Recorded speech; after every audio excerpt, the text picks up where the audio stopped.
Mateus capítulo 22. Vamos à leitura.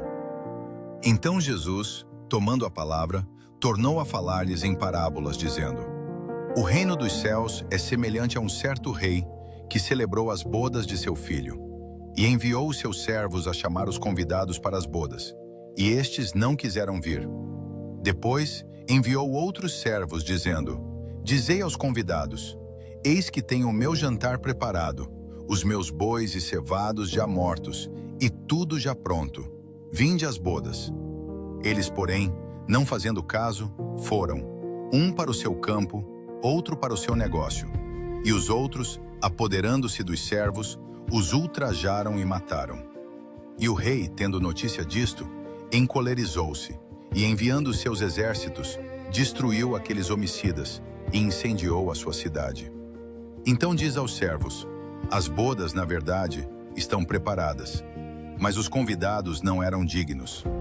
Ide, pois, às saídas dos caminhos, e convidai para as bodas a todos os que encontrardes.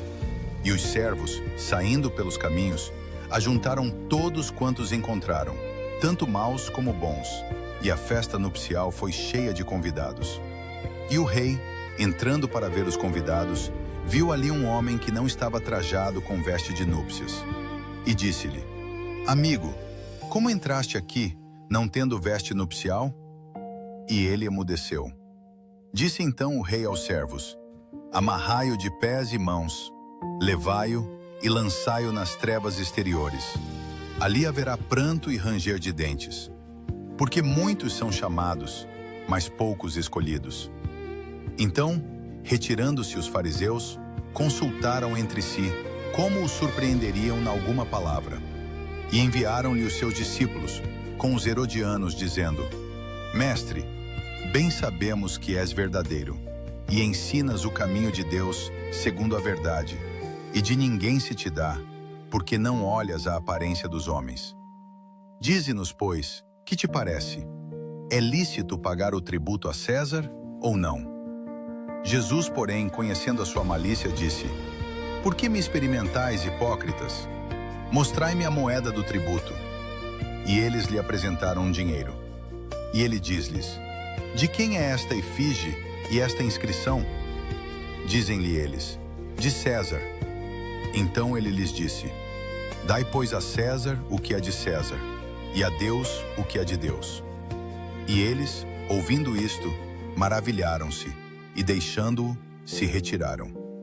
No mesmo dia chegaram junto dele os saduceus, que dizem não haver ressurreição, e o interrogaram, dizendo: Mestre, Moisés disse: Se morrer alguém, não tendo filhos, casará o seu irmão com a mulher dele, e suscitará descendência a seu irmão. Ora, houve entre nós 7 irmãos, e o primeiro, tendo casado, morreu, e não tendo descendência, deixou sua mulher a seu irmão. Da mesma sorte o segundo, e o terceiro até ao 7º. Por fim, depois de todos, morreu também a mulher.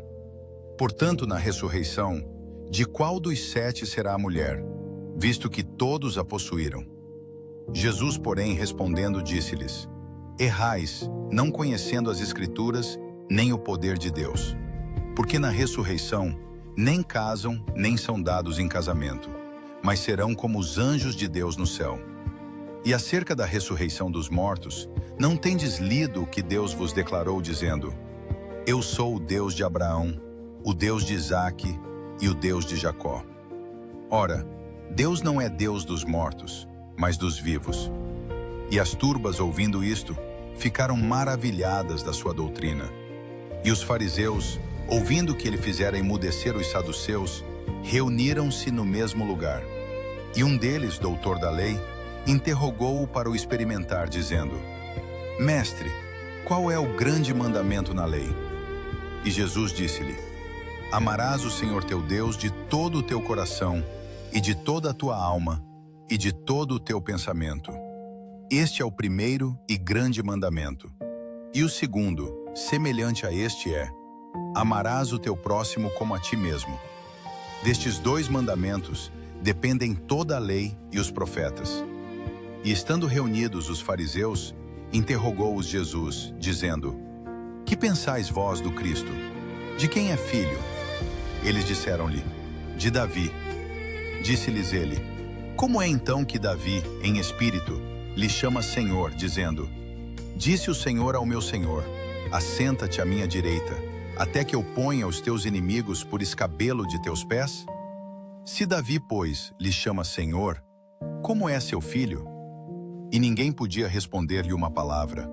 Nem desde aquele dia ousou mais alguém interrogá-lo. Como vemos no texto bíblico, Jesus revela a importância do convite e da preparação para o reino dos céus. Ele deseja que todos tenham acesso à sua festa, mas é necessário estar preparado. Aproximar-se de Deus transforma nossas vidas para o melhor. Nosso propósito é caminhar com você por um capítulo da Bíblia a cada dia, na ordem bíblica. Imagine separar alguns minutos do seu dia para ouvir a voz de Deus. Apenas um capítulo por dia. E o mais surpreendente, em aproximadamente 3 anos, ou seja, em 1189 dias, você terá percorrido toda a Bíblia.